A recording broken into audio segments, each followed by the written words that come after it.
Hi, Mark. Hey, Steve. How you doing? Just terrific. So we're about a month out from St. Stephen's Summer School. And Mark, I'm excited for the course that you're leading as a part of that. What's the name of it? The course is entitled Zionism, the Church's Colonial Legacy, and the Palestinian Call. Okay, so Zionism, the Church's Colonial Legacy, and the Palestinian Call. Oh, it's very timely with everything happening at the moment. And it's a mouthful. I mean, there's a lot that goes into that. It's all one piece. Mm, The Palestinian Call is the result of what's happened to the Palestinian people because of the Zionist movement. And the Zionist movement, historically and today, is very, very much an integral working part of colonialism in our time. for participants who might jump into the course, what can they expect? Well, I was about to say that when you talk about colonialism and when you talk about Zionism, and Zion is a biblical term, you immediately get into questions of exegesis, of biblical scholarship, of theology. Right. In some ways, that's the heart of the course. You can't talk about any of these things until you go back to the text and say, what has happened here? We're going to start off talking about colonialism. We're going to be studying some of the great Caribbean, African, European, and American writers from the mid-20th century who wrote about colonialism and really started to apply critical analysis to what it was and what it's meant to history. As soon as you get that, you're talking about the Bible.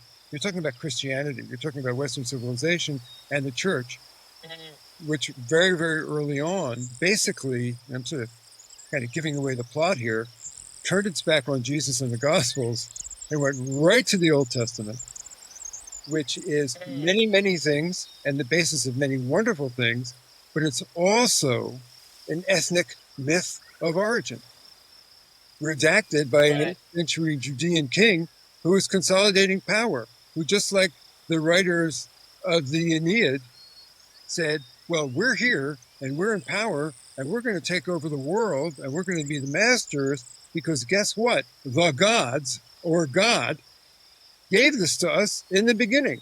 There's our deed for the property. So it's a very radical critique in terms of biblical analysis and a critical approach to the Bible.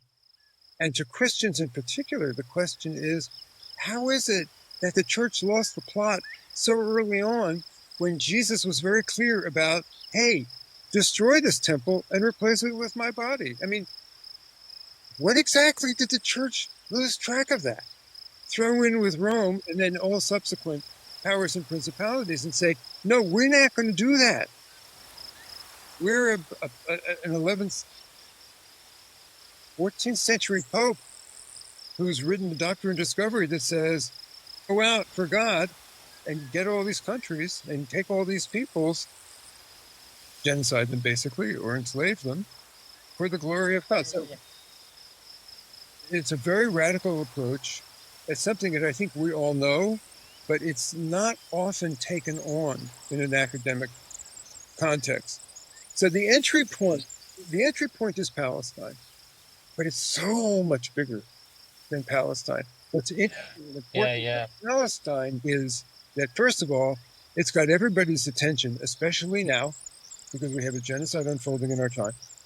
It's got everybody's attention, it has been for a long time, because it's the Holy Land.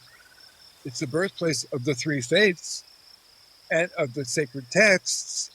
And so everybody's interested in what these sacred texts are saying and what do they really, really say. So students should expect that we are going to be reading extraordinarily brilliant, critical thinkers, prophetic, courageous voices, and they're going to open us up to the critical issues that, as everyone knows, we're confronting at this time. And then we'll come back to Palestine, and we'll come back to the Palestinian Call, which really, really picked up speed starting in 2009 when the Palestinians wrote their Kairos document. Now I'm talking to you in South Africa. Yeah. You know about Kairos. And Yes, we do. Africans worked with the Palestinians to put together. Yeah. But next to the letter from Birmingham jail, the challenge to the church, the Kairos South Africa document, is one of the towering documents of Yeah. the theology of the 20th century. Yeah, great. It's a source text for how we understand what the church has done, and even more important, understand what the church can do and has done in the past. Yeah, yeah. We're going to be studying those documents. There's a bunch of them. We'll start with the Barmen Declaration from Bonhoeffer and Barth in the 30s. We'll go on to the South African work in the 80s, starting in the 60s and the 80s. Again, towering work. And then we'll go on to the Palestinian document from the early 21st century. And then there's at least a half a dozen Kairos documents that were spawned in response to the Palestinian document from the United States, from South Africa, from Latin America, from several countries in Europe, from India, from Korea, and the Philippines, Filipinos in particular. I mean, their liberation theology is kick-ass. I mean, it's just amazing. So we will study those, and that's what's happening today. And we're just going to foreground those, and we're going to sort of wrap up with that, and then we're going to spend the last session or two really engaging with one another as a community in the classroom, and students and me, talking about our own personal commitment and passion, why we're sitting in this class together, what we bring to it, and what our vision is for the future, for our own lives and for our communities, and what we want to do with it. So it's all going to point to the future and to the present. Powerful. Mark, it sounds so rich and so beautiful. I want to take it. I'm excited. But I mean, yeah. yeah. Who would you say, when you think about a student body or a collection of people in community learning together, who is the class for? Oh gosh. I mean, it's for everybody. I'm hoping for diversity. I'm looking for young people just out of college, full of hope and despair and energy, who are still working hard to emancipate themselves, perhaps, from the traditions they're brought up in. And they're here at St. Stephen's because they know that there's a rest of the world out there. And I mean, as a Jew, I had to break out of that myself. I was raised in a very, and so I'm firmly grounded in it. I mean, I love my tradition, firmly grounded in it. I mean, I can pick up the Book of Psalms and read it in the original. It's amazing.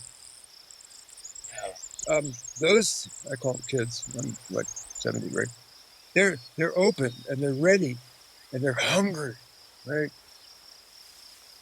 So I'm hoping we'll have them. I'm hoping we'll have seasoned people who've been out in the world in their vocations, whether it's ministry or out in the world in business, or teachers or academics of some kind, or other kinds of working people who've got wisdom and they're wise enough to know that whatever stage of life they're at, they're still growing as dynamically and searching as urgently as anybody. Yeah. So we could certainly have a diversity of people from I don't know how it works at St. Stephen's. I'm assuming everybody comes from some church or Christian background or another, but there's a lot of diversity there. So you got people who have been raised as Southern Baptists, and you've got people who've been raised as Mennonites. I mean, cool.